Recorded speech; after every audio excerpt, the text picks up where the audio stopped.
चिंता संतान हंतारो यत्पादाब्जरेण वा प्रियानान्तान् निजाचार्यान् प्रणमामि मुहुर्मुहुः यदनुग्रहतो जन्तुः सर्वदुःखातिगो भवेत् तमहं सर्वदा वन्दे श्रीमद्वल्लभनन्दनम् अज्ञानतिमिरान्धस्य ज्ञानाञ्जनशलाकया चक्षुरुन्मीलितं येन तस्मै श्रीगुरवे नमः।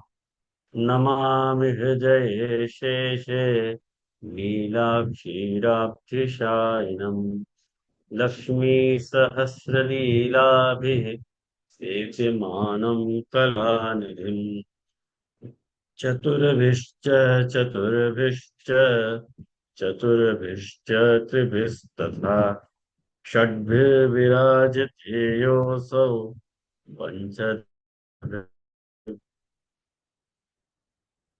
आचार्यवाच प्रणमामि भाष्ये बन्धुसुहृतिनिस्था इतराश्रयास्था मस्वान्तागत्य कृपाकृतास्था मदीय वाचां रचयन्तु अलङ्कृतम्।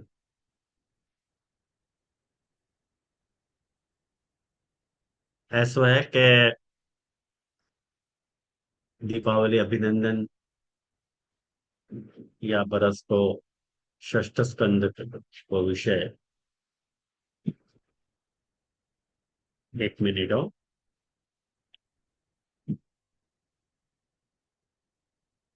हाँ बेटा। हाँ गामा।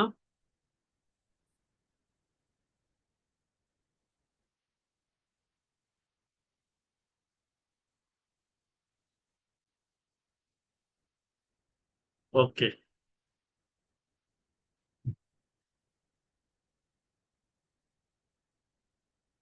हाँ हाँ।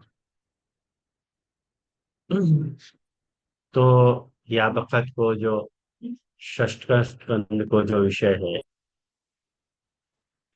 अपन जाने कि हर साल जो है दीपावली अभिनंदन की जो पुस्तिका है वो भागवत से संबंधित रह है। जो लोग प्रथम इदमित्थतया प्रथम बार जुड़ रहे हैं उनके लिए मैं ये बात कहना चाह रहा हूँ कि उनको ये बात कहना चाह रहा हूँ कि ये मेरा जो ये प्रयास है कि भागवत के श्रीमद् भागवत महापुराण के अंतर्गत आते हुए जितने भी स्कंद हैं और उन स्कंदन में जितने भी अध्याय हैं और उन अध्यायन में महाप्रभु जी के जो नाम महाप्रभु जी ने ठाकुर जी के जो नाम महाप्रभु जी ने पुरुषोत्तम नाम सहस्त्रम में प्रकट करे हैं उन सब नामन की संगति में या मैं करने को प्रयास कर रहे हूँ। हर साल एक एक स्कंद को ले रहे हूँ। तो प्रभु कृपा से याद रखा षष्ठ स्कंद को अवसर आया। तो वैसे योजना ये है कि श्री पुरुषोत्तम नाम सहस्त्रम पे श्री रघुनाथ जी ने नाम चंद्रिका टीका लिखी है। लेकिन जो अध्येता हैं जो पढ़ना चाह रहे हैं उनके लिए सबसे बड़ी डिफिकल्टी ये है कि हर श्लोक को उल्लेख श्री रघुनाथ जी ने नहीं दियो है। वो क्यों नहीं दियो है ये तो रघुनाथ जी स्वयं जाने। मेरे पास आपको उत्तर नहीं है, लेकिन जो अनुद्धृत नाम है उन अनुद्धृत नामन को मैं यहाँ पे संकलन करना चाह रहा हूँ। ये कुल मिला के ये मेरी योजना है। तो आप लोग अगर आपके पास पुस्तक है तो आप पुस्तक खोल के देखोगे तो वहां में देखो ये बात मैंने अ, आमुख के तौर पे प्रास्ताविक तौर पे ये बात लिखी है। तो कुछ स्पष्टताएं मैं आप लोगों को हमें बता देना चाह रहा हूँ कि पेज नंबर 6 पे जो आमुख है, पेज नंबर 6 पे जो आमुख है वह आमुख में मैंने ये बात बताने को प्रयास किया है कि ये जो भागवत के कुल 7 अर्थों में से 4 अर्थ भागवतात प्रकरण में प्रकट किए गए हैं और 3 अर्थ सुबोध जी में प्रकट किए गए हैं। ये तो महापुरुष अपन हर ये तो हर कोई व्यक्ति जान रहा है यह बात को। लेकिन जो बात मुझको मननीय हमें लग रही है वो ये बात ये है कि अब जो नाम प्रकट किए हैं पेज नंबर 8 पे, जो नाम प्रकट किए हैं उनमें यह आपकी इच्छा पर निर्भर करता है कि वे प्रकटित नाम अध्यायार्थ से संबंध हो, अथवा हो सकता है वे नाम संपूर्ण स्कंद या तत्त प्रकरणों से भी संबद्ध हो सकते हैं। इस बात को पाठकगण अपने मन में निर्धार कर। आप लोगों को कोई बात नहीं समझ में आए हो तो पूछिए, हो कहीं कि मैं तो खाली डिफिकल्ट जो पॉइंट हैं उनको ही एक्सप्लेनेशन करूंगा। मैं ये मान के चल रहा हूँ कि पुस्तक आप लोगों ने पढ़ी है। क्या कि अब मैं यहाँ पुस्तक को आपको समझाने बैठूं तो 4 क्लास तो या पुस्तक के चले जाएंगे। तो कम से कम इतनी अपेक्षा आप लोगों से रख रहा हूँ क्या, वर्ड टू वर्ड मैं यहाँ नहीं समझा रहा हूँ। खाली कंसेप्ट क्लियर करने हैं मुझको, संदर्भ मुझको स्पष्ट करना है यहाँ पे, और कोई बात नहीं है यहाँ पे। मतलब मैं ये कहना चाह रहा हूँ कि ऐसा नहीं है कि महाप्रभु जी ने जो नाम ठाकुर जी के पुरुषोत्तम नाम सहस्त्र में प्रकट किए हैं वो खाली अध्याय से ही संबंधित हुए हैं, जरूरी नहीं है। वो प्रकरणार्थ से भी संबंधित हो सके हैं या स्कंद से भी संबंधित हो सके हैं। ये उन नामन को जब अपन अवलोकन करें ना तब ये जाके पता चले। कारण कि मैंने जब या तो नामन की संगति को जब विचार कियो तो मुझको ये बात की डिफिकल्टी डिफिकल्टी महसूस भई, तुमको मिले ही नहीं अध्याय में आके नाम ही नहीं मिले। परेशान हो गया मैं कि भैया के नाम की संगति ढूंढू तो ढूंढू कैसे। अपन ये मान कहेंगे रघुनाथ जी ने ऐसी कोई दिशा दी नहीं है कि कहीं स्कंद सूया की संगति मिलाई हो या प्रकरण सूया की संगति मिलाई हो। ऐसी कोई दिशा रघुनाथ जी ने प्रकट नहीं करी है नामचंद्री घटिका में। तो मुझको ऐसा लगे कि या में अ, स्वतंत्रतया इदमित्थतया अपन अपनो डापण करके उन नामन को स्कंधार्थ सुयोजित कर सके हैं कि नहीं कर सके हैं, या प्रकरणार्थ सुयोजित कर सके हैं कि नहीं कर सके हैं। ये सब शंका मेरे मन में હતી। लेकिन जब या को सम्यक अवलोकन किया तो मुझको यह बात की स्पष्टता हो गई कि नहीं नहीं, कोई नाम ऐसे हैं जो डायरेक्ट स्कंद से रिलेट हो रहे हैं। महाप्रभु जी ने लिखे हैं ऐसे नाम। मैं आपको बताऊं उन नामन को कि अपन उन नामन को देखे तो स्कंद से उनकी संगति मिले। कितने नाम महाप्रभु जी ने ऐसे प्रकट किए जिनकी संगति अपने को प्रकरण से मिले है, और कुछ नाम जो है अध्याय से मिले हैं जो अपनी मूल मूल जो अपना शोध को विषय है वो।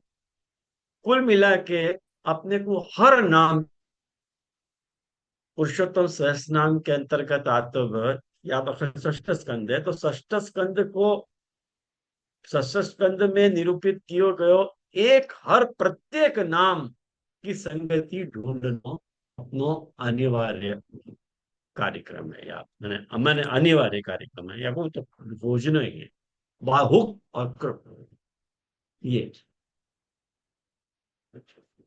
तो यह नंबर 10 पे या के प्रकरण है, मैंने वर्गीकरण है यहाँ को। मैंने षष्ठ स्कंद को महाप्रभु जी कैसे विभाजित कर रहे हैं ये महाप्रभु जी ने बताया हुआ है। नाम प्रकरण में, रूप प्रकरण में और अर्चन प्रकरण में। मैंने अध्याय कितने हैं, अध्याय तो जाके 19 ही है। लेकिन महाप्रभु जी ने उन अध्यायन को, जैसे नाम प्रकरण में 3 अध्याय अलॉट करे हैं, रूप प्रकरण के 14 अध्याय अलॉट करे हैं, और अर्चन प्रकरण के 2 अध्याय अलॉट करे हैं।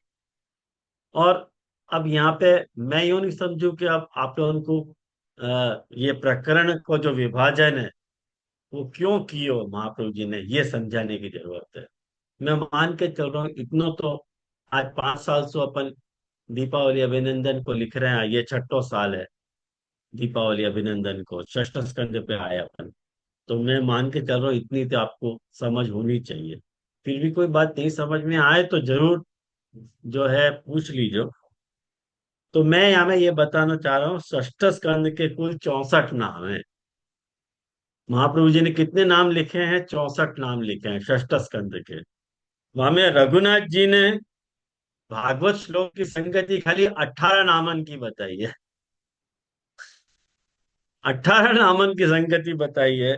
तो अनुद्धृत जो 45 नाम है, उन नामन की संगति मैंने अपनी टीका को नाम संयोजिका टीका रखो है। जैसे रघुनाथ जी ने अपनी टीका को नाम चंद्रिका रखियो, तो मैंने आपको नाम संयोजिका रखियो है। तो नाम संयोजिका जो है वो 45 नामन की संगति कर रही है।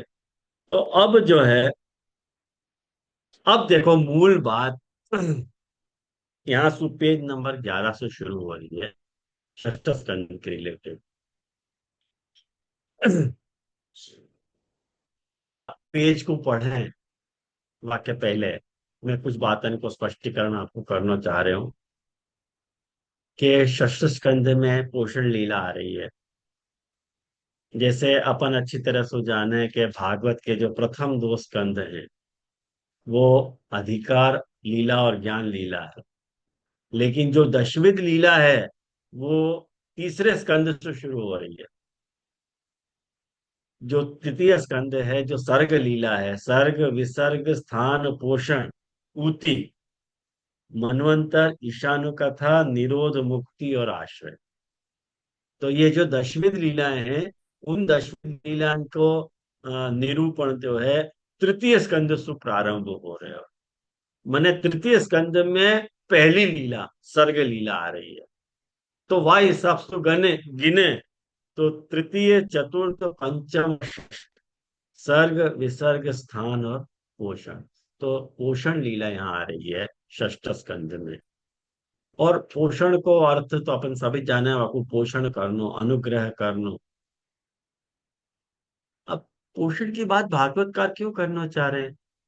एक सहज मन में जिज्ञासा उठे अपने के, महाप्रभु जी पोषण की बात क्यों करना चाह रहे हैं? क्या रिलेशन है? क्यों पोषण इतना इंपॉर्टेंट है?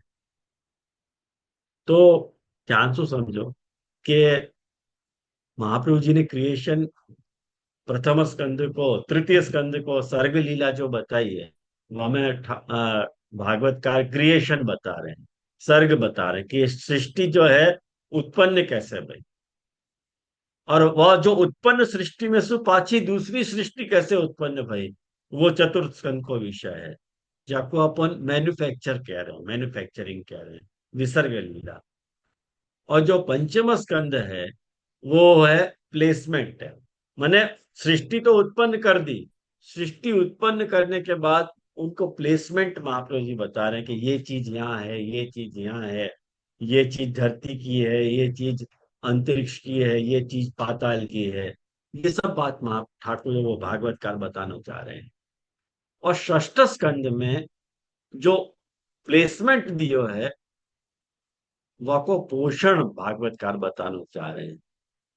मतलब ये जितने भी अपने को वस्तुएं जगत में दिख रही हैं, उनको पोषण कौन कर रहा है, उनको फुलफिलमेंट कौन कर रहे हो, ये बात को विचार है। षष्ठ स्कंद की जो मेन प्रॉब्लम है वो मैं थोड़ी देर बाद आपको बताऊंगा। हो सके आज होए या नहीं भी होए, लेकिन मैं आपको ध्यान बात तरफ जरूर दिला दूंगा। देखो, एक बात, जहां से षष्ठ स्कंद प्रारंभ हो रहा है वह को समझने के लिए ये बात समझनी चाहिए कि जो उत्पन्न सृष्टि है वहां में दो चीजें, देखो ध्यान से देखो, कोई भी तत्व है और कोई भी कर्तव्य है। मैंने तत्व मतलब पदार्थ, और कर्तव्य मतलब कर्तव्य, वो तो अपन सभी जाने हैं। कोई भी तत्व या कोई भी कर्तव्य के दो रूप पॉसिबल है। एक वाको औसर्गिक रूप और एक दूसरो वाको आपवादी रूप। औत्सर्गिक मतलब जो चीज जैसी है, और एक चीज वाको एक रूप वाको कौन सो, एक्सेप्शनल आपवादिक रूप। वाको अपन सरल उदाहरण से समझे कि जैसे अपन जगत के मुख्य तत्व की बात करें, जैसे पृथ्वी जल तेज वायु आकाश, ये जो पृथ्वी के तत्व हैं। अपन पार्थिव की बात नहीं कर रहे हैं, मनुष्य की बात नहीं कर रहे हैं, जो पृथ्वी, जैसे अपन सभी जाने कि पृथ्वी की जो प्रकृति है, पृथ्वी की जो प्रकृति है वो भारी है, गुणतया वजन वाली है। जल की प्रकृति शीतल है, वो गुणतया तरल है। जैसे पृथ्वी जो है वो सॉलिड है, जल जो है वो लिक्विड है, तेज जो है वो प्लाज्मिक है। ये जनरल अपने नोशन है दिमाग में तत्वन के लिए कि तत्व ऐसो है। वायु जो है वो गतिशील है, मूवमेंट वालो है। तो और आकाश कैसो है कि जो फैले है, वो आपको आकाश कहो जा रहे है। तो जहां तक पृथ्वी को प्रश्न है, सब जाने अपन के पृथ्वी ठोस पदार्थ है, लेकिन ऊपर से कठोर होते हुए भी एक बात ध्यान से समझो, पृथ्वी की जो पड़ है ना, वो मौसम्बी के छिलका जितनी है, यूं समझो आप, वास्तु ज्यादा कठोर नहीं है। पृथ्वी की जो पड़ है, एक मौसम्बी के ऊपर वाको जो छिलका है, वैसी पृथ्वी की पड़ का कि पृथ्वी के अंदर जो है लावा रस भरो हुआ है, भरो हुआ है कि नहीं। तो प्रश्न ये उठेगा कि पृथ्वी को ठोस होनो नियम है कि वाको तरल होनो नियम है। पृथ्वी को ठोस होनो नियम है कि तरल होनो अपवाद है, या तरल होनो नियम है या ठोस होनो अपवाद है। उठेगा कि नहीं प्रश्न ये, पृथ्वी सॉलिड है या लिक्विड है। प्रश्न ये है, या विषय में निकष का आधार क्या है, कैसे डिसाइड करना। यही बात जल की भी है। जैसे जल को अपन तरल मान रहे हैं, जल लिक्विड फॉर्म में है, और कभी अपने को बर्फ सामने आ गया हो तो अपन को ये लगेगा कि नहीं नहीं, ये तो अपवाद रूप से, भाई एक्सेप्शनल, ये जम जम गए है। बाकी नॉर्मल जल कैसा है, लिक्विड है। लेकिन ये अपनी समझ है। जो नॉर्थ पोल पे रहने वाले लोग हैं, उनको कभी जाके पूछो, उन वो ये कहेंगे कि जल को जमो होनो नियम है, और कभी गलती सुबह को पिघल जाना अपवाद है। तो जल एक्सेप्शनली माने जल, जल जमो हुए है कि लिक्विड है, नियम क्या है, हमें कैसे डिसाइड करना। ऐसे ही सारे तत्वन की बात अपन कर सके हैं। हाँ निशा बेन बोलो, क्या बात है।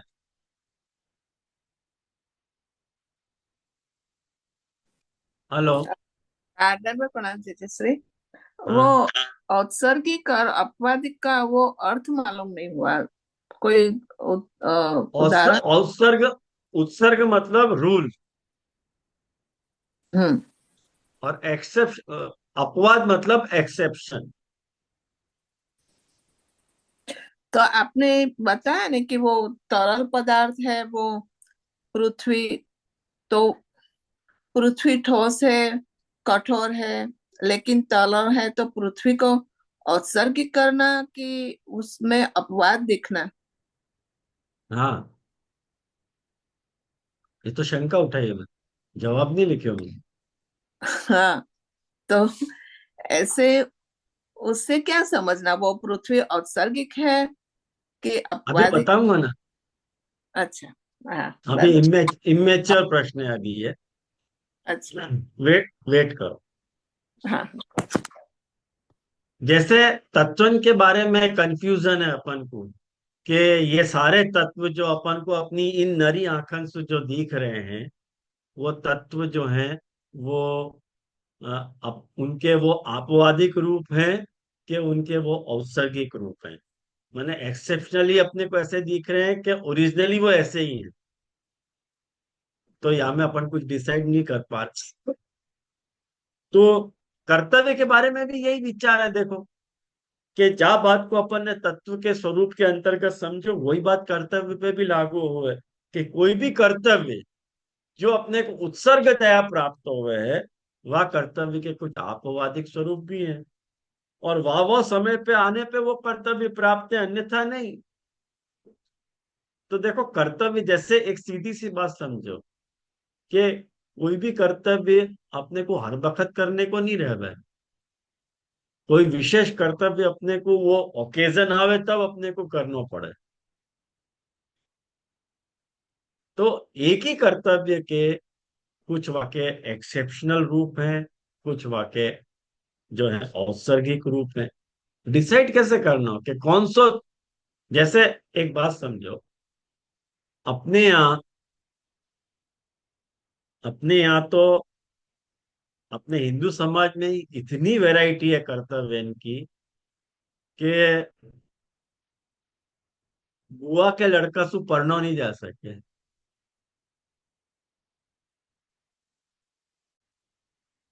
अपने को कर्तव्य के रूप में प्राप्त नहीं है। बुआ के लड़का सु तो पढ़ नहीं सके, शास्त्र मना करे। अब एक बात समझो, मुसलमान में तो सगी बहन को पढ़ना है, बोलो वो बात कैसे सच है, उनके हिसाब से सच है। अब तो सच है कि झूठ है? कोई बात उनके यहाँ सच है, वो अपने यहाँ झूठ है। कोई बात अपने यहाँ सच है तो उनके यहाँ झूठ है। ऐसे कर्तव्य के बहुत सारे स्वरूप ऐसे हैं, जो कभी अपने को कर्तव्यतया करने के रहे हैं, और कर्तव्यतया करने के नहीं भी रहे। तो एक बात समझो कि यदि कोई को आपवादिक स्वरूप है, तत्व को या कर्तव्य को, वो आपवादिक रूप जो है तभी प्राप्त हो सके अपने को, कि जब वह को औत्सर्गिक रूप हो। जब वह को औत्सर्गिक रूप नहीं होगा तो अपवाद कैसे डिसाइड करना? अपवाद कोई उत्सर्ग कोई अपवाद है ना, कोई नियम कोई तो अपवाद हो सके। यदि नियम ही नहीं है तो अपवाद कैसे होगा? कैसे अपन अपवाद को डिसाइड करेंगे? नियम के कारण अपवाद को डिसाइड कर रहे हैं। जैसे रोज सूरज जो है पूर्व से उदय होवे, ये नियम है क्या नहीं? तो कोई कोई दिन पश्चिम से उदय होवे, कोई दिन पश्चिम से तो उदय नहीं होवे। लेकिन ऐसा कहना है कि कोई दिन पश्चिम से भी उदय हो सके, कि ज्यादा दिन पश्चिम से उदय होएगा और दिन सर्वनाश हो जाएगा। ऐसे भी क्या? तो डिसाइड नहीं है ना, ये तो अपन ने मान रखी है कि ऐसे ऐसे हो है, ये नियम है और ये अपवाद है। तो ऊपर बताए गए निरूपण के आधार पे अपन इतना तो समझ गए कि तत्व और कर्तव्य के औसर्गिक या अपवादिक रूप, अब वह को निर्धारण करना अपनी औसत समझ के बाहर की बात है। ध्यान में आई ये बात आप लोगों के? अपन नहीं डिसाइड कर सके। एक सीधी सी बात बताऊं, जितनी भी सृष्टि या दुनिया में उत्पन्न भई है, वहां में सबसे ज्यादा बुद्धिशाली जो सृष्टि है वो मानव सृष्टि है। अब वो मानव सृष्टि अपने आप को इतना होशियार समझे कि माने, नो डाउट मानव बहुत होशियार है, बेवकूफ नहीं है, बहुत होशियार है। बाकी सब स्पीसीज में मानव सबसे ज्यादा होशियार है। लेकिन ये जो इतना बड़ा ब्रह्मांड है, मैं आपको एक नमूना बताऊं कि अपनी बुद्धि को दिवालिया कैसे निकल सके। अभी कुछ दिन पहले साइंटिस्ट ने ग्रह खोज निकाला, मैंने रहने लायक हो। और वो ग्रह जो है पृथ्वी से 20 प्रकाश वर्ष दूर है। 20 लाइट ईयर्स। 20 लाइट ईयर्स मतलब समझो कितना भयो, कि 1,86,000 प्रति सेकंड की रफ्तार से यदि अपन जावें, 1,06,000 मील प्रति सेकंड की रफ्तार से जावे तो 20 वर्ष में वहां पहुंच सके, इतना पास है वो। अब आप बताओ, वहां के बीच में कोई जगह नहीं है रहने लायक, इतनो। अब कितने से तो अपन, और कितनो बड़ा ब्रह्मांड, हमें अपनी हैसियत क्या कि अपन यह बात को डिसाइड कर सके ये चीज ऐसी है वो चीज ऐसी है, ये चीज अपमान है ये चीज उत्सर्ग है। अरे तू है ही बेवकूफ, तो मालूम भी नहीं है। प्रभु की लीला अपरंपार है, प्रभु को महात्म्य अपरंपार है। कोई चीज अपन डिसाइड नहीं कर पा रहे हैं कि कोई चीज कैसी है, क्या है, क्यों है। एक बात समझो कि जो भी भागवत अपने को ये समझाना चाह रही है कि ये जो भी तुमको सृष्टि में तत्व के या कर्तव्य के आपवादिक रूप या औसर्गिक रूप जो तुमको दिखलाई दे रहे हैं, वो वाके स्वयं के रूप है। दोनों ही रूप वाके हैं। वेवाव ब्रह्मणो रूपे मूर्तं चैव अमूर्तं च मर्त्यं च अमृतं च स्थितं च यच्च सच्च। ब्रह्म के मूर्त, अमूर्त, मर्त्य, अमृत, स्थित और चलायमान, सत और असत, ये सारे रूप वह ब्रह्म के हैं। और सृष्टि ब्रह्मात्मा होने के कारण ब्रह्मात्मक हर वस्तु में ये द्विदलात्मक बनो है ही। ये आप बात को प्रूव करे है कि सृष्टि ब्रह्मात्मक है। काल में आयो आप लोगों को। तो मानव समुदाय को वह विषय में निर्धारण करना की अल्पज्ञता को द्योतक है। या लिए वह निर्णय को सुनिश्चित करने की ना तो अपनी सामर्थ्य है और अपना ना ही अधिकार है। तो जो नियम है वो कभी अपवाद भी है, और जो अपवाद है वो नियम भी है। जो नियम है वो कोई परिस्थिति में अपवाद भी है, और जो अपवाद है वो कोई परिस्थिति में नियम भी है। ये बात अपने को भूलनी पड़ेगी, याद रखनी पड़ेगी, क्योंकि मूल में समस्त षष्ठ स्कंद अपवाद है। सारा षष्ठ स्कंद अपवाद है। ये रामायण में या लिए लाए हो नियम और अपवाद की, कहें कि सारो षष्ठ स्कंद अपवाद है। या लिए मैं ये बताना चाह रहा हूं कि जो षष्ठ स्कंद विषय की समस्या और स्वरूप विचार देखो, मेन अचानक षष्ठ स्कंद में एक बहुत बड़ी प्रॉब्लम भागवतकार ने क्रिएट कर दी है। षष्ठ स्कंद की समस्या या बात में रही भई है कि रजस्तमस स्वभावस्य ब्रह्मन वृत्रस्य पाप्मनः नारायणे भगवती कथमासीत दृढ़ामति। अरे ये तो बताओ कि जो वृत्रासुर जो हतो वो तो बड़ो रजोगुणी तमोगुणी और पापी हतो, मने असुर हतो। वो देवतान को कष्ट पहुंचा के पाप भी करतो रहो, पाप मना हतो। वाकु नारायण के चरणन में रति कैसे भाई, अपवाद सु भाई कि नियम सु भाई। वो वृत्रासुर असुर हतो कि देवी हतो, मूल में क्या हतो। और मोको ये बात समझ में नहीं आ रही है, भागवतकार से ये पूछो जा रहे हो है कि जो देवा नाम शुद्ध सत्वा नाम, जो देव हैं जिनके शुद्ध सत्व हैं, और जो अमल आत्मा है, जो ऋषि हैं कैसे हैं, अमल आत्मा है, उनको कभी मुकुंद के चरणन में भक्ति नहीं हो है। ये क्या कमाल है। और वो असुर को भगवान के चरणन में प्रीति हो जावे। जैसे अपन सारे पुष्टि मार्गी है, अपने आप को ये लेबल लगा ले कि हम पुष्टि मार्गी हैं। अरे भाई तुम प्रवाह मार्गी आते भाई, फ्लूक पुष्टि मार्ग में आ गए हो, अपवादसु के मूल में पुष्टि मार्गी हो। तुम अपने बैठे खा ले अपन लेवल लगा हट, ते मधु सिंधु ने कही है माँ की हट।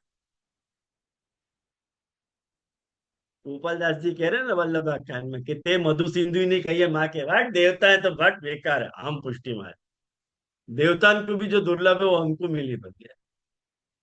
अरे भाई, यह बात को तो विचार करो कि भाई तुम पुष्टि मार्ग में आए हो भाई, फ्लूक आ गए हो कि तुम यहीं के अधिकारी हो, अपवास यहाँ आ गए हो। यह बात को डिसाइड कौन करेगा? बैठे बैठे तुमने अपने आप में टाइटल ले गए, हम पुष्टि मार्गी हैं। अरे पुष्टि मार्ग के एक स्वरूप तो तुम्हारे में प्रकट नहीं है। सारे कर्म और सारे उद्यम ऐसे कर रहे हो कि जैसे प्रवाह मार्गी को बाप करते हो, ऐसे तो तुम पुष्टि मार्गी बन के कर रहे हो और अपने आप को पुष्टि मार्गी कहना। कैसे डिसाइड करना? तुमने कैसे डिसाइड कर लियो कि तुम पुष्टि मार्गी हो? महाप्रभु जी नहीं डिसाइड कर पाए हो आज तक। यानी महाप्रभु जी ने पुष्टि, प्रवाह और मर्यादा मार्ग अपन ग्रंथ पढ़ चुके हैं, वहां में महाप्रभु जी ने स्पष्ट यह बात को कही है कि कोई भी जीव प्रवाह को पुष्टि में आ सके है और पुष्टि को प्रवाह में जा सके, प्रवाह को मर्यादा में आ सके, मर्यादा को पुष्टि में जा सके, प्रवाह में जा सके। ये कोई वाटर टाइट कंपार्टमेंट नहीं है कि यहां से यहां नहीं जा सके, वहां से यहां नहीं आ सके। ये ओपन है। जैसे अपन अपन अपनी बुद्धि से कह रहे हैं कि ये हिंद महासागर है और ये जो है बे ऑफ बंगाल है। अरे समुद्र में उतर के देखो, वहां पे कोई ऐसा पार्टीशन है का? ऐसा पार्टीशन तो है ही नहीं। ऐसे सारे जीव ओपन है, कोई कहीं भी जा सके, आ जा सके। कब आएगा और कब जाएगा, वो प्रभु की इच्छा से होगा। वहां में प्रभु की इच्छा ही जो है वो नियमन कर सके है। अपन यहाँ में ये डिसाइड नहीं कर सके। अपने हाथ में क्या है? अपने हाथ में केवल साधन। अगर वो साधन अपन सच्चाई से कर रहे हैं तो अपन अपने आप को मान सके कि हाँ, हम पुष्टि मार्गी हैं। लेकिन सारे कौभांड करके अपने आप को पुष्टि मार्गी कहना, ये तो बेइंसाफी है ना। तो एक बात समझो कि या संदर्भ में विचारणीय है कि पापी होते भाई भी वृत्ति को दृढ़ रखती कैसे भाई। ये सारी बात है। तो एक बात समझो, जैसे ये प्रॉब्लम है ना वृत्र की, षष्ठ स्कंद में जो उठाई गई, ऐसी भागवत की अपने आप में भी एक प्रॉब्लम है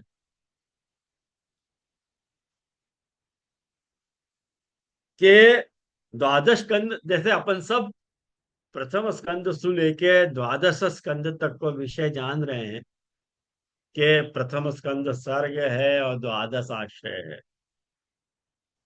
तृतीय स्कंद को विषय सर्ग है और द्वादश स्कंद को विषय आश्रय है। लेकिन एक बात समझो कि जितनों भी सर्ग है वो आश्रय अवस्था में ब्रह्म भावापन्न हो जाए कि नहीं?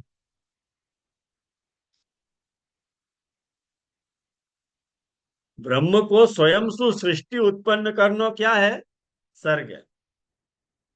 और सृष्टि को लयावस्था में ब्रह्म भावापन्न हो जाना क्या है? आश्रय। यानी आश्रय सर्ग है और सर्ग आश्रय है। अब एक बात समझो कि ये एक बार की कथा होती ना, तो अपन कह सकते कि ये नियम ऐसो है कि तृतीय स्कंद सर्ग है और द्वादश स्कंद आश्रय है। ये तो कंटिन्यूएशन प्रोसेस है। तो वो जो चीज सर्ग है वो आश्रय कैसे हो सकेगी?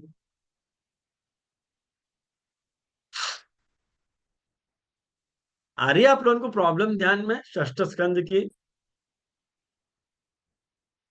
परंतु जब सृष्टि प्रक्रिया आरंभ हो गए है तब समस्त उपनिषद यह बात को समर्थन कर रहे हैं कि सृष्टि को ब्रह्म से उत्पन्न होनो, स्थित होनो और वहां में लीन हो जाना। पेज नंबर 19 पे बात कर रहा हूँ।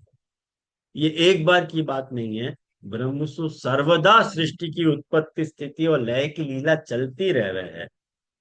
या लिए, लेकिन अपन को या बात को समझना चाहिए। अपन को समझाने के लिए समझा दियो कि सृष्टि ऐसे उत्पन्न होवे, ऐसे स्थित होवे और ऐसे लय। अब सबसे पहले षष्ठ स्कंद में बोपदेव जिनने प्रथम भागवत के ऊपर कमेंट्री लिखी, उनने सबसे पहले षष्ठ स्कंद के बारे में निरूपण करी एक बात कि चतुर्स्कंद में जो पुरुषार्थ या विसर्ग को निरूपण है, और पंचम स्कंद में स्थान का निरूपण है। तो यानी बोधदेव कह रहे हैं कि कर्म और स्थान के प्रतिपादन से एक नियम बने। देखो ये बात ध्यान से समझिए हो, बहुत इंपॉर्टेंट बात है। अब मूल अपन षष्ठ स्कंद की बात के ऊपर आ रहे हैं कि कर्म और स्थान के प्रतिपादन से अपन मतलब एक बात समझो कि जो जैसो कर्म कर्म माने जैसो वाको सृष्टि में वाको जैसो उत्पन्न करो है, वाको एक प्लेसमेंट मिले, और वह प्लेसमेंट के हिसाब से जो भी कर्म कर रहे हो है, मैंने जा कर्म को करने से जा व्यक्ति को जो स्थान पे होना चाहिए वह स्थान पे वह व्यक्ति को होनो नियम है। जैसे कोई अच्छे काम कर रहे हो है तो वह को स्वर्ग में होना चाहिए, जो बुरे काम कर रहे हो है वह को नरक में होना चाहिए, जो अच्छे बुरे दोनों काम कर रहे हो है वह को भूतल पे होना चाहिए। ये एक नियम की बात है, ख्याल में आयो? ये नियम है। सत्कर्म करने वाले को स्थान स्वर्ग है, असत कर्म करने वाले का स्थान नरक है, मिश्र कर्म करने वाले का स्थान भूतल है। तो सत्कर्म करने वाले को शुभ फल मिलना चाहिए, असत कर्म करने वाले को अशुभ फल मिलना चाहिए, और मिश्र कर्म करने वाले को सुख दुखात्मक फल मिलना चाहिए। मैंने जहां जा कर्म के द्वारा जहां जो स्थान निर्धारित भयो वह कर्म सु वह कार्य में वाको स्थित होना मर्यादा है।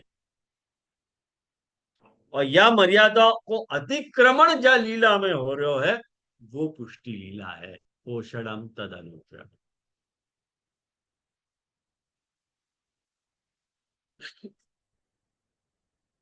बोपदेव के या वक्तसु सर्वप्रथम ये पता चली कि भागवत में केवल मर्यादा को ही निरूपण नहीं है, बल्कि मर्यादा के अतिक्रमण को भी निरूपण। या लिए पेज नंबर 22 पे महाप्रभु जी ने अपनी व्याख्यान में बोपदेव को उल्लेख किया है। और आप श्री वहां में ये मत बता रहे हैं कि ब्राह्मिक जो उत्सर्ग है वाक्य निरूपण के द्वारा ब्रह्म की बहुविध सामर्थ्य को आकलन किया गया है। मैंने वहां में ब्रह्म में बहुत सारी सामर्थ्य रही गई है, ऐसी वहां बता रही बात।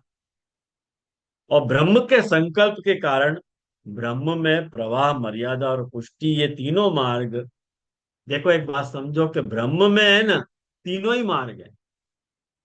प्रवाह भी ब्रह्म में है, मर्यादा भी ब्रह्म में है, और पुष्टि भी ब्रह्म में ही है। ख्याल में आयो? कारण कि ब्रह्म की जो अद्वितीयता है वहां में न तो कोई गंता है, न गमन है, और ना गंतव्य। भाई एक ही व्यक्ति है, तो मार्ग क्या है, कहाँ जानो है, कौन जाएगो, तो कहाँ जाएगो, ये सब कैसे डिसाइड होएगा? कुछ डिसाइड ही नहीं हो पाएगा, कहेंगे एक ही है चीज। तो ब्रह्म के स्वरूप में ये मार्ग स्पष्ट है, एक बात समझो। तो महाप्रभु जी के अनुसार प्रवाह जो है औसर्गिक रूप है, मर्यादा जो है वो प्रवाह को अपवाद है, और पुष्टि जो है वो मर्यादा को अपवाद है।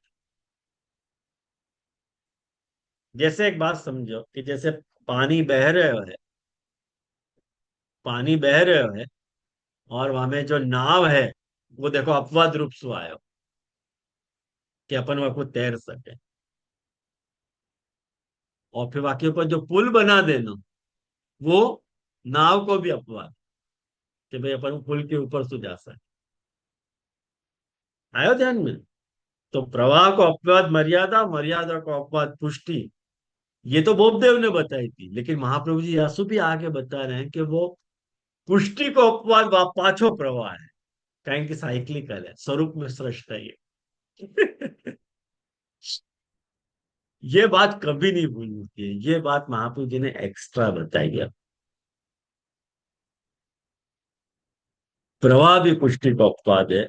यानी ये बोपदेव को पढ़ने के बाद ऐसा लगे कि मर्यादा उत्सर्ग की है और पुष्टि का अपवाद है। लेकिन महाप्रभु जी वास्तव भी एक कदम आगे जाके प्रमाणित कर रहे हैं कि ये तीनों ही मार्ग मूल में ब्रह्म में स्पष्ट हैं। और या लिए ये बात अपन ने तैतरीय उपनिषद के वचन से जानी। मैंने तैतरीय उपनिषद को वचन आपको दियो तो आगे, वो आप लोग देख लीजिए वहां पर शांति से। तो पेज नंबर 24 पे षष्ठ स्कंद के बीज को प्रारंभ है कि षष्ठ स्कंद कहाँ से शुरू भयो। देखो जो प्रभु सच्चिदानंद है, सच्चित और आनंद स्वरूप ब्रह्म जो है, तो प्रभु को जो सदंश है, वासु कर्म मार्ग प्रकट भयो, चिदंश सु ज्ञान मार्ग प्रकट भयो, और आनंद अंश सु भक्ति मार्ग प्रकट भयो। ये मैंने चार्ट के द्वारा हमें बताया हुआ है। और यह विषय में मुझको भागवत के बहुत मननीय वचन याद आ रहे हैं कि योगास्त्र मया प्रोक्ता। ये एकादश स्कंद को वचन आप लोग शांति से घर पे जाके देख लियो पुस्तक से। अभी यहाँ मैं नहीं समझा रहा हूँ, मैंने अर्थ या को लिख दी है। तो एक बात समझो कि प्रभु प्राप्ति के, अब जो मेन बात मैं आपको समझाना चाह रहा हूँ वो ये बात है पेज नंबर 27 पे, कि प्रभु प्राप्ति के तीन मार्ग हैं, कर्म, ज्ञान और भक्ति। बराबर है। अब जैसे महाप्रभु ठाकुर जी ने कर्म बनाए हो, कर्म बनाए हो, तो कर्म मार्ग को कोई नियम बनाए हो, तो कर्म को नियम बनने के साथ एक नियम नहीं बनो, तीन नियम बन गए। कैसे तीन नियम बनो? कि जैसे आपने कोई भी कर्म कियो, तो वह कर्म को फल आपको मिलेगा। मान लो नहीं कियो, तो वह को भी कोई एक फल है। और वह कर्म को जैसे करना चाहिए वैसे नहीं करके दूसरे प्रकार से कियो, तो वह को भी एक पांचवा फल है। तो कर्म को नियम बनने के साथ एक साथ तीन नियम बन रहे हैं, कर्म, अकर्म और अन्यथा कर्म। और तीनों के ही अपने अपने फल हैं। कर्म को फल है, अकर्म को फल है, और अन्यथा को माने जो दुष्कर्म कियो है वह को भी फल है। ऐसे ही ज्ञान को नियम बनने के साथ साथ अज्ञान को नियम। जैसे एक बात समझो कि आपको परीक्षा देनी है, तो ये आपको पोर्शन दिया जाएगा, तो ये आपको ज्ञान है, तो इतना आप बढ़ोगे तो आप पास हो जाओगे। लेकिन मान लो आप वो पढ़ नहीं पाए, तो वहां को फल है कि नहीं? और मान लो तुमने आपने चोरी करके पढ़ो, तो वो अन्यथा ज्ञान है कि नहीं? वहां को भी एक फल है। जैसे कर्म को नियम है वैसे ज्ञान को नियम है, ऐसे ही भक्ति को भी नियम है। कि तुमने भक्ति करी तो वहां को एक फल है, तुमने भक्ति नहीं करी तो वहां को भी फल है। और अन्यथा भक्ति करी, जैसे पैसा कमावे के लिए तुमने भक्ति करी, या डाका डालने के लिए तुमने भक्ति करी, या संसार चलाने के लिए तुमने भक्ति करी, वहां को भी एक फल है। नहीं भक्ति करी, अन्यथा भक्ति करी और भक्ति करी।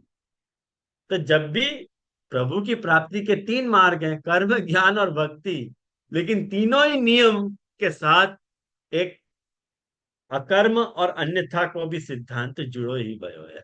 हाँ बोल लोकार्पित उमंग। हाँ, चेत भजित कृष्ण। हाँ लोकार्पित बजट कुछ। अब एक बात उमंग देख, यहाँ पे एक बहुत इंपॉर्टेंट बात जो है चीज मैं बताना चाह रहा हूँ कि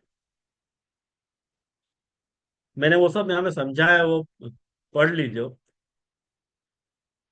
तो पेज नंबर 30 पे देख, जो एक बात मैं समझाना चाह रहा हूँ वो ये है कि यदि मुक्त कंठत है अपने को निषिद्ध कर्म, ज्ञान या भक्ति के प्रायश्चित को, ये जो भी कर्म, ज्ञान या भक्ति के नियम बने हैं ना, वो ऐसे नियम नहीं है कि उनको बदलो नहीं जा सके, बदलो जा सके। कैसे बदलो जा सके? प्रायश्चित से।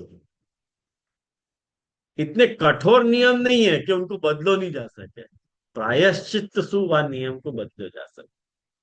तो कोई भी तुम कर्म करो, वाकु प्रायश्चित सु, वाकु सुधारो जाए।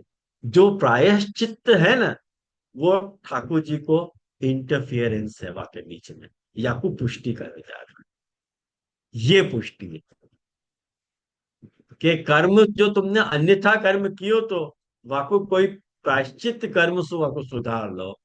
अन्यथा ज्ञान जो तुमने कियो तो या अज्ञान तुमने कियो तो वाको कोई प्रायश्चित सु सुधार लो। और जो तुमने अन्यथा भक्ति या अभक्ति करी थी वाको प्रायश्चित सु वाको सुधार लो। लेकिन वो प्रायश्चित एक बार दियो जाए, लेकिन है सही, कठोर ऐसा नहीं है, रिजिड नहीं है कि जाने कर्म कर दियो कि सीधो आउट ही। ऐसा नहीं है, आपको सुधारा जा सकता है। या लिए पुष्टि इंट्रोड्यूस हुई है। जैसे एक बात समझो कि अपन ने जो खानो तो वो अपन ने नहीं खायो, कुछ अगड़म बगड़म खा लियो, तो अपन ने कर्म कितना खराब कियो, पेट बिगड़ गयो अपनो।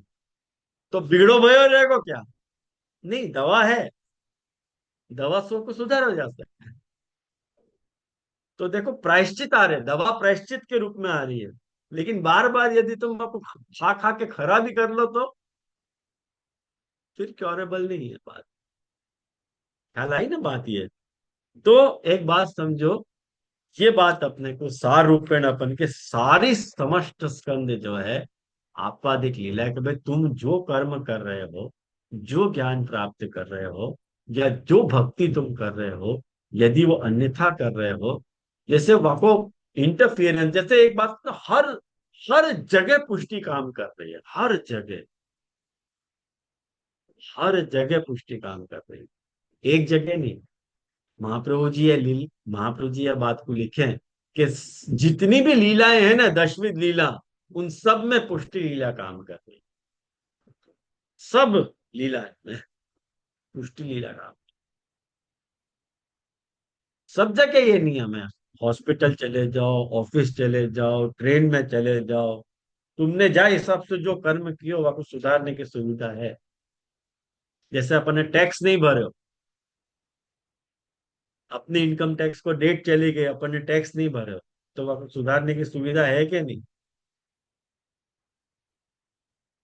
तुमने हर चीज की सुविधा, मैंने हर पुष्टि जो है कहाँ नहीं है, हर जगह पुष्टि है। बोलो इंदु बहन। हाँ, जय जय, दंडोत प्रणाम। जय जय, मैं पूछ रही थी, आप आपसे आज्ञा करी कि प्रायश्चित करे। तो हमसे कोई गलत कर्म हो गया, तो प्रायश्चित तो हम लोग मन में कर सकते हैं कि प्रभु अब मैं नहीं करूंगी। और कैसे करें प्रायश्चित, उसका थोड़ा हाँ खुलासा ये, करें। यार हाँ बताऊंगा। देखो एक बात समझो, पेज नंबर 32 पे यह बात को देखो कि एक हाँ। बात जो कदापि अपने को भूलनी नहीं चाहिए, कि जब भी प्रायश्चित की बात याद आवे बात, तो सहज ही यह बात पे ध्यान चलो जाए कि अज्ञान या अन्यथा ज्ञान को प्रायश्चित कौन करेगो? मैं। अकर्म या अन्यथा कर्म को प्रायश्चित कौन करेगो? मैं। अभक्ति या अन्यथा भक्ति को प्रायश्चित कौन करेगो? मैं। या मैं के कारण अपनो ध्यान प्रभु के अनुग्रह पे नहीं जावे, कि प्रथम बार भागवत ने अपने को ये समझाया हो कि भले ही प्रायश्चित को आरंभ मनुष्य करे, लेकिन बाकी संपूर्ति भगवान की कृपा के बिना पॉसिबल नहीं है। सबसे पहले भागवत ने ये बात अपने को समझाई कि तुम प्रायश्चित को आरंभ तुम करोगे, लेकिन बाकी वातावरण में वो एटमोस्फियर होएगा तो अपन सांस ले सकेंगे ना। मान लो बस अपन सांस लेना चाह रहे हैं और वातावरण एटमोस्फियर कंड्यूसिव नहीं है, सांस लेना अपने को प्रोवाइड नहीं कर पा रहे हो, तो कितना भी सांस लो, ले पाओगे? वहां वक्त अपने को लगा है मैंने ये कियो, मैंने वो कियो। अरे तुमने कियो, लेकिन कैसे कर पाए हो तुम? कभी मंथन ने वहां देखियो है कि ये जो प्रायश्चित ठाकुर जी को इंटरफेरेंस नहीं हो तो सृष्टि में, तो अपन कुछ भी नहीं कर पाते। या लिए महाप्रभु जी या स्कंद को पोषण लीला कहते हैं, कि वह पोषण को बाकी कृपा को अनुभव करो। जब भी तुम नाम, ध्यान और अर्चन, भागवत अपने को ये समझाना चाह रही है षष्ठ स्कंद में कि प्रभु को नाम, प्रभु को ध्यान और प्रभु को अर्चन ही जीव को कर्तव्य है, क्योंकि सारो षष्ठ स्कंद जो है भगवान के अनुग्रह को अपने को समझाना चाहे। और सारे षष्ठ स्कंद में एक बात समझो कि षष्ठ स्कंद जो है नाम, ये कर्म और ज्ञान को नहीं, लेकिन भक्त्यात्मक प्रायश्चित के विषय को डील कर रहे हैं। कर्मात्मक प्रायश्चित नहीं, ज्ञानात्मक प्रायश्चित नहीं, सारो षष्ठ स्कंद भक्त्यात्मक प्रायश्चित को डील कर रहे हैं। ये कर, ये स्कंद, ये बात महाप्रभु जी ने अपने को समझाई। अब या लिए षष्ठ स्कंद को जो अध्याय अर्थ है, मैंने पेज नंबर 35 पे जा रहा हूं मैं, पेज नंबर 35 पे देखो, 3 प्रकरण है यहाँ के, नाम प्रकरण, रूप प्रकरण और ध्यान प्रकरण। नाम प्रकरण के 3 अध्याय हैं। तो 3 अध्याय मतलब श्रवण, कीर्तन और स्मरण। तो वहां उन 3 अध्याय में आप लोग षष्ठ स्कंद खोल के, बाजू में है भागवत जी, विराज रही है कि नहीं विराज रही है?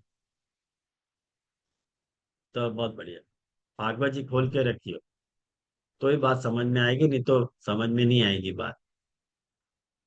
तो प्रथम 3 अध्याय में, षष्ठ स्कंद के प्रथम 3 अध्याय में भागवतकार अपने को ये समझाना चाह रहे हैं कि ठाकुर जी की श्रवण भक्ति कितनी इंपॉर्टेंट है, दूसरे अध्याय में कीर्तन भक्ति क्यों इंपॉर्टेंट है, और ठाकुर जी को तीसरे अध्याय में स्मरण करना क्यों इंपॉर्टेंट है, ये बात समझाया जा रही है। या में अजामिल को प्रसंग आया कि ठाकुर जी को श्रवण करने से, मैंने ठाकुर जी के नाम को श्रवण करने से क्या फल है, ठाकुर जी के कीर्तन करने को क्या फल है, और ठाकुर जी को स्मरण करने को क्या फल है। माने खुद ने देखो, अजामिल ने, कि जीवन भर वाने पाप कियो तो, जीवन भर वाने पाप कियो तो, और जब वाने अंत समय में वाके जब प्राण निकल रहे थे, तो वाने अपने बेटा को नाम नारायण रखियो तो, और जब अपने मरते समय वाने नारायण को बुलायो, तो बस एक बार ठाकुर जी को नाम लेने मात्र सु यमदूत वाकु, माने विष्णुदूत वाकु लेवे आ गए। और वहां विष्णुदूत को और यमदूत को झगड़ा भयो है आपस में। दोनों के डायलॉग जो है पढ़ने लायक डायलॉग है। यमदूत वाकु ले जाना चाह रहे हैं और विष्णुदूत वाकु रोक रहे हैं कि भाई तुम याकू नहीं ले जा सको, यानी ठाकुर जी को नाम लियो।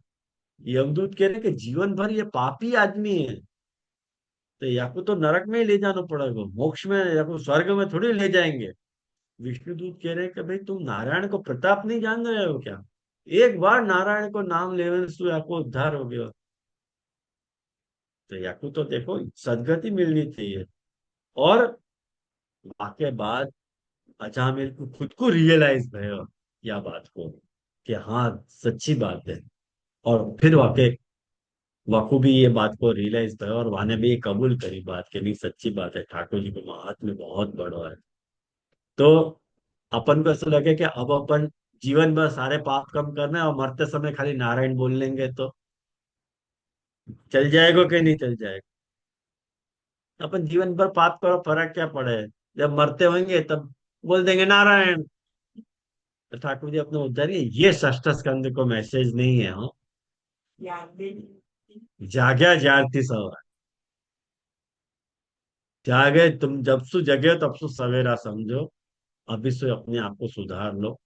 ये ठाकुर जी की कृपा को, वाके पोषण को अनुभव करो, कि वाको पोषण, वाको अनुग्रह हर वक्त तुम्हारे पास अवेलेबल है, तुम्हारे साथ है। वाके पोषण को फील करो, खाली फील करोगे ना तो तुमको आपको पोषण पता चलेगा कि हाँ ये प्रभु को पोषण है। ख्याल में आया? हाँ बोलो भाई, क्या बोल रहे हो?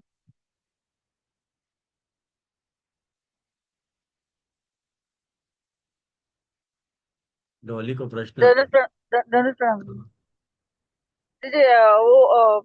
कृष्णाश्रय में महाप्रभु जी ने ऐसी आज्ञा करी है ना जैसे कि कुछ पाप हो जाए, सुख में दुख में सिर्फ आश्रय रखनो, तो वो प्रायश्चित और वाको क्या अपन अपने यहाँ कैसे ले सके जैसे?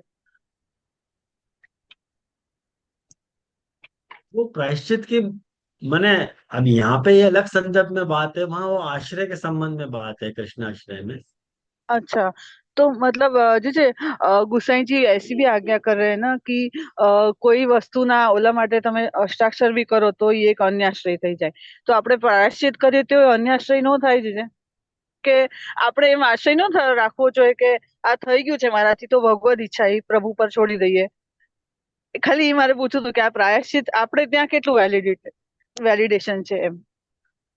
आंखों ने आंखों वैलिडेट છે। અચ્છા. महाप्रभु जी आपको बता रहे हैं, वैलिडेट तो अपने को मानना ही पड़ेगा ना।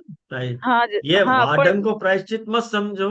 जाढंग को प्रायश्चित के जो शाब्दिक इमेज तुम्हारे अंदर है, ये मर्यादा मार्गीय वालों, वाढंग को प्रायश्चित को अर्थ यहाँ महाप्रभु जी नहीं समझा रहे हैं। અચ્છા. वाढंग को प्रायश्चित को अर्थ नहीं समझा रहे हैं। वो जो जितने भी शास्त्रोक्त विधान है वो तो अपनी जगह पे कायम है। खाली महाप्रभु जी मेंटल तौर पे तुम अपने आप को, प्रभु की महत्ता को फील करो, वाकु यहाँ प्रायश्चित कहे जा रहे हो। અચ્છા. कोई करने के अर्थ में कोई विधान यहाँ महाप्रभु जी नहीं बता रहे हैं। नहीं दे रहे, मतलब वो तो अपने मन से तो माने भागवतकार आश्रय. ये नहीं कहना चाह रहे हैं। भागवतकार अपने को ये समझाना चाह रहे हैं कि ये जो भी तुम सृष्टि में जो भी पदार्थ हैं, वो यदि कुछ हाँ. भी साधन कर रहे हो है, तो वो साधन हम्म, अपने प्रयास तो नहीं कर रहे हो है, प्रभु की कृपा हमें बोल रही है। यूं अच्छा. तब वो कर पा रहे हो है, तब वो नाम भी ले अच्छा. पा रहे हो है, तब वो कीर्तन भी कर पा रहे हो है, तब वो हाँ, स्मरण भी कर पा रहे हो है। तो वो जैसे मान लिटरल लो अपन सेंस में. स्मरण हम्म. जैसे अपन हाँ बोल जी. पावे, हम्म. अपन बोल पा रहे हैं। अपन मान लो अपनी आवाज ही नहीं है तो अपन बोल कैसे पाएंगे? हम्म, हाँ तो बराबर. ठाकुर जी ने अपने को आवाज दी है तब तो अपन बोल पा रहे हैं ना। वहां हाँ. पे अपन कहेंगे नहीं, मैंने बोलो। ऐसे ये तो एग्जाम्पल है। हाँ समझ हर गई. हाँ. बात में ठाकुर जी को अपने को रोल है. महत्ता को अनुभव करना चाहिए। तब जाके हाँ. वो ठाकुर जी के अनुग्रहात्मक प्रभु को जो स्वरूप है वो तुम समझ पाओगे कि कोई भी चीज यदि तुम कर रहे हो तो यूं मत समझो कि तुमने अपने पुरुषार्थ से करी है। तो करिए. वो हाँ प्रभु बराबर, को तो अनुग्रह है तो या लिए तुम कर पाए। कर या पाए. लिए हाँ. अपन आज अपना उद्धार नहीं हो पा रहा, मतलब प्रभु की इच्छा नहीं है कि अपना उद्धार हो जाए।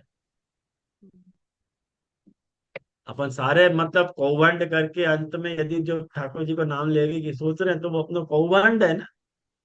भगवान. ऐसे ठाकुर जी उधार नहीं बैठे हैं कि तुम जीवन भर पाप करो, अंत में नारायण नाम को नाम लेके छूट जाओ। या ढंगसू ठाकुर हम्म. जी ऐसे ऐसे ढंग से यहाँ पे नहीं समझाना चाह। ऐसे तो बहुत इजी हो गया ना कोर्स। है हाँ, ना, वो कष्ट को वही में अनुभव तुमको प्रायश्चित होना। कोई मतलब नहीं, वह होना अर्थ में चाहिए. नहीं, मेंटल तौर पे हाँ. हाँ जी. ये। दंड प्रणाम प्रभु. हाँ। अब वाकई बात जो है, देखो रूप प्रकरण आयो है। ये रूप प्रकरण बहुत जोरदार है।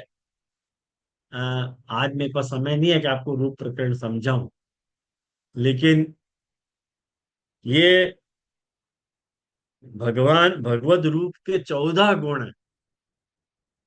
ये महाप्रभु जी ने इतनी सुंदर बात समझाई है ये। या को हर अध्याय से कंपेयर करोगे ना तो मजा आ जाएगी। अगर आप बोलो तो नेक्स्ट क्लास आके ले लूंगा। अगले अगले रविवार को अपन ये ले लेंगे। बस आपको कंपेयर करूंगा मैं, आपको एक एक अध्याय सु या कि 19 के 19 अध्याय से आपको कंपैरिजन आपको बता दूं। महाप्रभु जी ने इनको नाम, रूप और अर्चन, इन तीनों प्रकरण में आते भाई जो भी अर्थ किए हैं अध्याय के, वह अध्याय के अर्थ अपन षष्ठ स्कंद के अध्याय से आपको कंपेयर कर लें तो पूरा षष्ठ स्कंद अपने को ध्यान में आ जाए। ठीक है, तो यहाँ रखें। ये पुस्तक है जो मैंने प्रकाशित करी थी, लेकिन अब आज पीडीएफ को जमाना है आजकल, तो मैंने पीडीएफ ही सबको भेजी है। और जिनको विशेष जिज्ञासा है वो पुस्तक के फॉर्म में या को ऐसे पढ़ सकते। मैं स्वांत सुखाय तुलसी रघुनाथ गाथा के न्याय सु, कि तुलसी है रामायण तुलसीदास जी ने अपने अंतःकरण का सुख के लिए लिखी। तो ये सभी ये पुस्तक मैंने अपने सुख के लिए लिखी थी। तो भाई हिसाब से मैंने एक ही छपवाई है यार, ज्यादा छपवाई नहीं है। कहीं की कोई या की वैल्यू है नहीं, या की रीसेल वैल्यू नहीं है। मतलब जो पढ़ना चाहे वाके लिए अवश्य है, बाकी नहीं है। कहीं कि मुझको बहुत ऐसे कड़वे अनुभव है कि जिनको मैं पहले बहुत छपवा छपवा के देता तो, लेकिन वो बस वो एक शुरुआत के 1-2 महीना जोश रहे, बाद में वो अभरही पे चली जाए पुस्तक। तो फिर मुझको लगा कि बेकार में वेस्ट अपन कर रहे हैं। काय को सबको पीडीएफ भेजो, चाकू पढ़ना है वो पढ़ लेगा वो आटमी से। तो सबको दीपावली की बहुत बहुत शुभकामनाएं। और ये अपन अगले रविवार को ये अपन यहाँ को देख लें, और वाके बाद फिर अपन जलवेद ग्रंथ प्रारंभ करेंगे। ठीक है, तो आशय को बात करें अपन।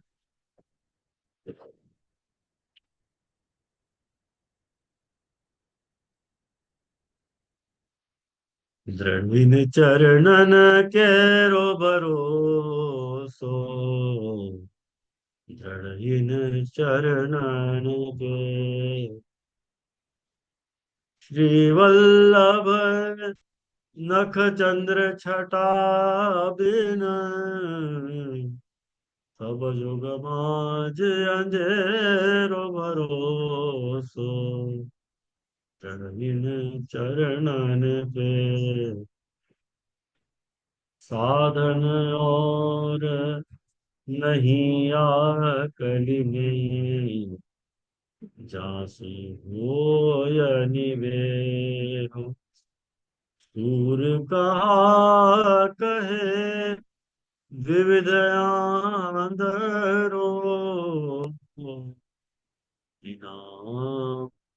को चेरो भरोसो, दृढ़ चरणन के।